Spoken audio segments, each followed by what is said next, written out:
emotion from Wemby. I'm really in pursuit of greatness.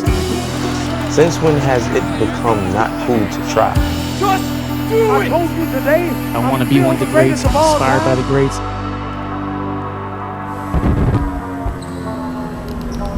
So, what does a 7'4", 22-year-old have in common with an actor from New York? Apart from the fact that they're both French. Victor Wembanyama and Timothee Chalamet are two people that couldn't be more different. Born in completely opposite ends of the world, excelling in completely different crafts, and yet there's one thing that unites them: their mentality.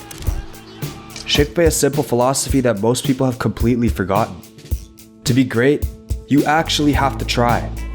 And after years of nonchalance being the cultural default, something is shifting. Trying hard is slowly becoming cool again. Nice. But there's still one factor about all this that separates the people who make it from the ones who don't.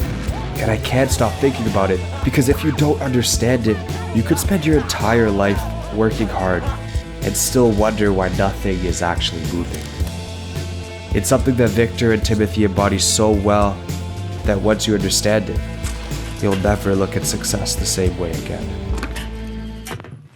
So let's actually go back to where the whole nonchalance era actually started. And I can't name a specific point in history where the shift happened, but I think it came as a result of the rise of social media. I mean, I remember the early days of Instagram when people would honestly just post whatever the hell they wanted. You'd see random selfies, pictures of the sky, food, literally whatever came to mind. And slowly, it started to get replaced with only the best aspects of your life. Everyone tried to perform to look the best that they possibly could. And I think the result of this caused the shift into the nonchalant era. Everyone's constantly trying to outperform one another, so no one's trying to look stupid. And the best way to look stupid on the internet is to post yourself actually caring about something. So, the internet adopted this effortless identity to make it seem like you're not even trying. So, yeah.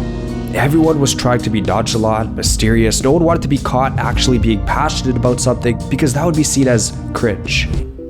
For the longest time, I always questioned why this era was a thing for so long. You could say it started from social media, but I always wanted to know the deeper, underlying reasons behind it. And I think I finally figured it out. You see, when social media first started to become popular, it was extremely new for us. Because what do you mean you could just go into a chat room and talk to someone halfway across the world? And when photo and video sharing became a thing, it was a cool way to actually get a window into people's lives. And that made trying feel dangerous. Because now, if you try and fail, everyone sees it. So the safest move was to never let anyone see you try in the first place. We all had that one kid in class who supposedly never studied for a test, but somehow aced all of them. And meanwhile, I was out here grinding my ass off to barely even crack a 70. So the best thing I could do was to tell people that I didn't even try. And we adopted this exact same mentality when it came to chasing our dreams. You've heard about the grind set. A mentality embodied by repetitive phrases like grind in silence, stop telling people your dreams, let the work do the talking for you. And for the longest time, I actually agreed with this. I thought the best path to success was to work privately, to not show anyone how much you cared, because if you fail, it's like nothing ever happened. But when I actually think about it, the whole grinding in silence and proving them wrong with your success is still doing it for them. You want to see the shock on their faces when you come back, showing them what you built after years of silence. You were just thinking about them the whole time. That's the most outcome-obsessed mindset there is, just on a delayed timeline. Whereas openly declaring what you're chasing, publicly, unapologetically, is actually the more indifferent move, because you're saying, I'm going to work towards this regardless of what anyone thinks. And that commitment, made publicly, is one you can't just walk away from.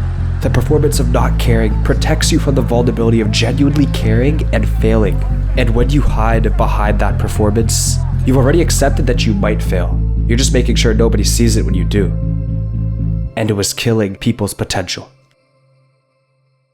And in a world full of nonchalance, it would come as a shock to see two people from different worlds to show everyone what it looked like to stop performing and actually start trying. Because just a few weeks ago, Victor Wembanyama did this. The Spurs are going to the NBA Finals. Look at the emotion from Wemby. Unbelievable. This is what you want to see. A public display of emotion that honestly received mixed reviews. On one hand, you had people saying he was doing too much, which just proves we still are kind of in a nonchalant era where an act like this is still out of the ordinary. But on the other hand, people praised him for it. A 22-year-old, 7'4", one of the most physically gifted athletes on the planet, crying on national television in front of millions of people. He said he didn't want to carry the burden of hiding his emotions. And I 100% agree with him, because why would you ever want to hide how much you care about something? And if you're going to judge someone for showing too much emotion for something they care deeply about, then maybe you need to reevaluate how you actually approach the things you care about. Because in some ways, caring deeply is actually a competitive advantage. A lot of people convince themselves that they don't care about something as much as they actually do, hoping it'll soften the blow if things fall through. Therefore, for them, it's a handicap, because protecting yourself from failure or judgment almost always means hiding back from giving everything you actually have. And the energy you spend maintaining that facade, performing how you think you should act, managing how people perceive you, is energy that could have gone into the actual work. So it also shouldn't come as a surprise when Timothee Chalamet got clowned for saying this. But the truth is, I'm really in pursuit of greatness. Initially, people judged him for it. They called him arrogant, how the greats don't claim to be great, which is just blatantly not true. But as time went on, the culture caught up with him. People started to realize that he was actually trying to back it up, that he really had passion for the craft. And that's exactly what these two have in common. True passion and love for what they do. No grinding in silence, no performed indifference, just unapologetically them. They showed people how much they actually cared, and that freed up every ounce of energy they had for the actual work. And with that vulnerability comes connection. Because now people can see these two and say, why can't I do that? Why can't I show how much I truly want this? Why do I need to suppress my emotions or hide behind indifference? If they can do it, why can't I? And more importantly, how is this shift actually separating the greats from those who remain average forever? Because this shift is showing up everywhere now. I've been seeing people actually chase their dreams, starting businesses, posting on social media about what they're building, being openly vulnerable about what they're working toward in a way that would have been considered cringe just a few years ago. And it's genuinely exciting because you get to watch people, just like us, regular people, publicly commit to becoming something and follow their journey in real time. But it starts with removing the facade to actually start trying publicly. Because when you commit to something openly, you remove the option to just walk away. When you're not afraid to try publicly, to be open, you're willing to chase a dream no matter what anyone says. Through the failures, through the setbacks, through the judgment. And that's telling, because all the greats were never afraid to say it out loud.